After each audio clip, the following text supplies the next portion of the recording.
మీ పేరు, మీరు ఏం చేస్తూ ఉంటారు? నా పేరు రాంబాబు. నేను గౌడ్ కాలేజ్ ఫస్ట్ ఇయర్ చదువుతున్నా. లక్ష్మీదేవి తలుపు తట్టింది కార్యక్రమాన్ని సక్సెస్ఫుల్గా నడిపిస్తున్న ప్రదీప్ అన్నకి మరియు ఆ కార్యక్రమ అధినేతలకు నా హృదయపూర్వక నమస్కారాలు తెలియజేస్తున్నాను.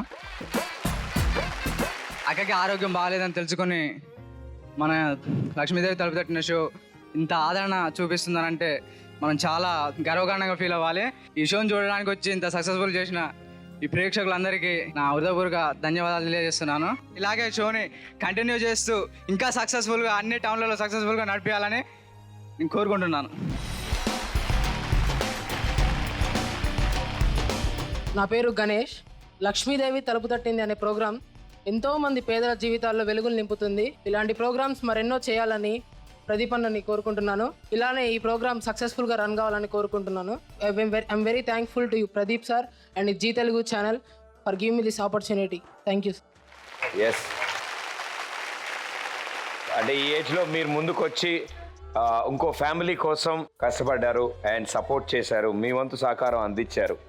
అండ్ డెఫినెట్గా ఫ్యూచర్లో మీరు జాబ్ చేస్తున్నప్పుడు, మీకంటూ ఒక శాలరీ వస్తున్నప్పుడు మీకు కూడా డొనేట్ చేయడానికైనా ఇంకోళ్ళకి సపోర్ట్ చేయాలన్న ధైర్యం మీకు కూడా వస్తుంది.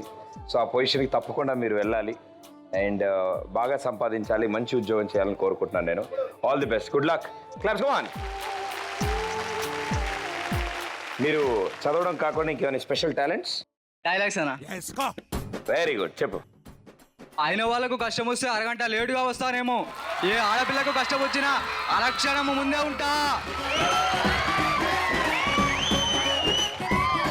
ఒక్క అడుగు ఇది పోర్ట్ ఏరియా, నా వాళ్ళు బ్రతుకుతున్న ఏరియా. ఇదే ఏరియాలో ఏళ్ళ తరబడి గంజికేడ్చాం, గుడ్డకేడ్చాం, ఆకలేస్తే కన్నీళ్లు మింగి బతికాం, అవి మాడాయి. ఏమోబి, లక్ష్మీదేవి తలుపు తట్టింది ప్రోగ్రాం చూడడానికి వచ్చారా? బాగుందా మరి? ప్రదీప్ అన్న ఎట్లుండు? అందరికి బాగా నచ్చిందా? అందరూ బాగున్నారా? షో మని నాకు కొంచెం మెంటల్ అమ్మా.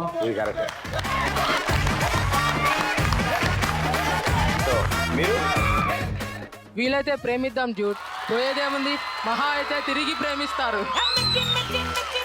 ఓకే, నాకు అర్థమైపోయింది. ఇంకా వీళ్ళు డ్యాన్స్ చేస్తారని నాకు అర్థమైంది. బాడీలో ఆ మూమెంట్స్ ఆల్రెడీ వచ్చాయి. Okay, music.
సార్, నా పేరు ఈశ్వరమ్మ.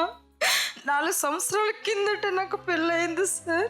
పెళ్ళయిన దగ్గర నుంచి చాలా తైనగా బాగా చూసుకున్నారు నా భర్త. పుట్టింటి నుంచి ఎలాంటి ఆధారం లేదు నాకు ఎప్పుడును.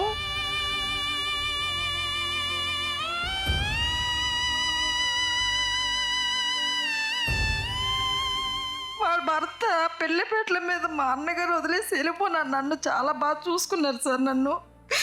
కానీ అనుకున్న పరిస్థితుల వల్ల నన్ను కాలిపోవాల్సి వచ్చింది సార్. నాకు దయలేని దైవమా, ఇది నీకు న్యాయమా, కాటేసి కాలమా. బాగా బతికినా సరే నా జీవితం ఒక్క పాలిగా నా జీవితం అంధకారం అయిపోయింది సార్. నాది నీకు బరువైతే ఆ భారం దించుకో, బరువేదైన గురితో ఓ నలుగురితో పంచుకో. ఏటో చేసుకోలేని పరిస్థితి, బాబుని కూడా తీయలేని పరిస్థితిలో దిగజారిపోయాను సార్. నేను బతకడమే వేస్ట్ అనుకున్నా. నేను గెలుపు రాదులే, నింగినంటూ ఎవరెస్ట్ అయినా నేల నుండి మొదలవుతుంది. నా భర్త పడే నా వేదన ఎందుకు బతుకున్నానని అనిపిస్తుంది సార్ నాకు.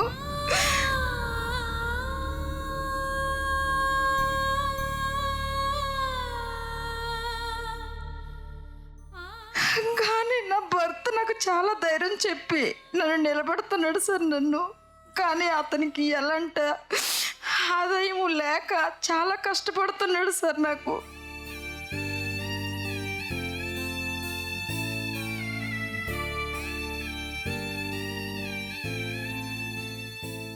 ఇప్పుడు తినడానికి కూడా చాలా ఇబ్బంది పడుతున్నాను సార్. కానీ అతను నాకు మందులు కూడా తీసుకొచ్చి అతను ఒక పూట తింటేనే మానేస్తాడు సార్.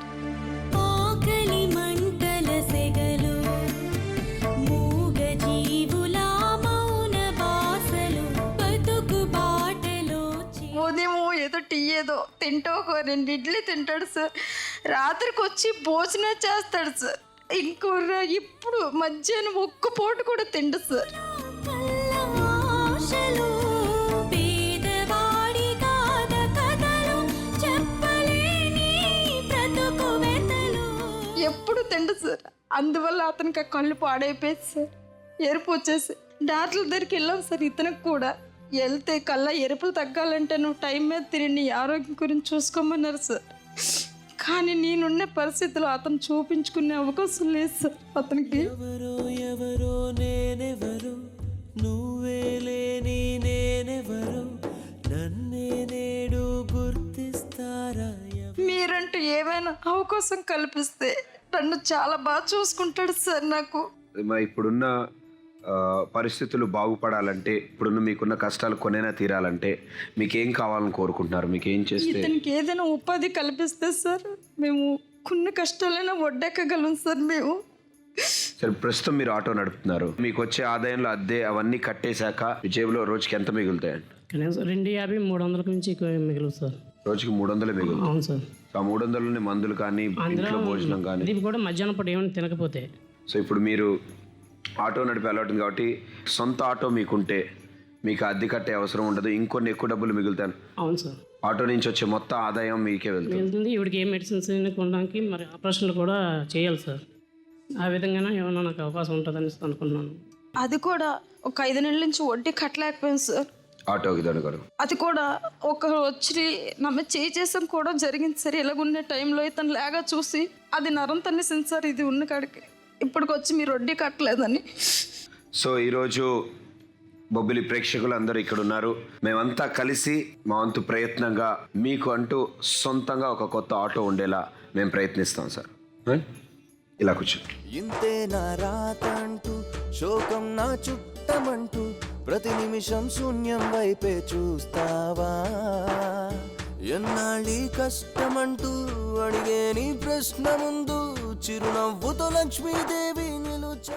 తాగుడికే బానిసయ్యాడు. అందువల్ల పచ్చకామాలు వచ్చి మళ్ళీ తాగుడు మొదలుపెట్టాడు.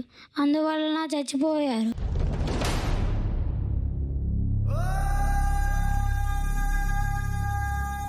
నేను రోజు మరి పిల్లలు పెంచుకోలేక పస్తుంటాను.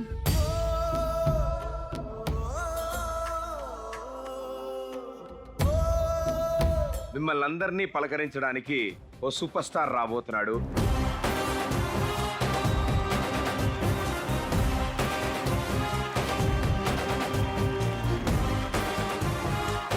కళ్ళజోడు దివో ఎడు చూస్తున్నా నాకు అసలు అర్థం కావట్లేదు.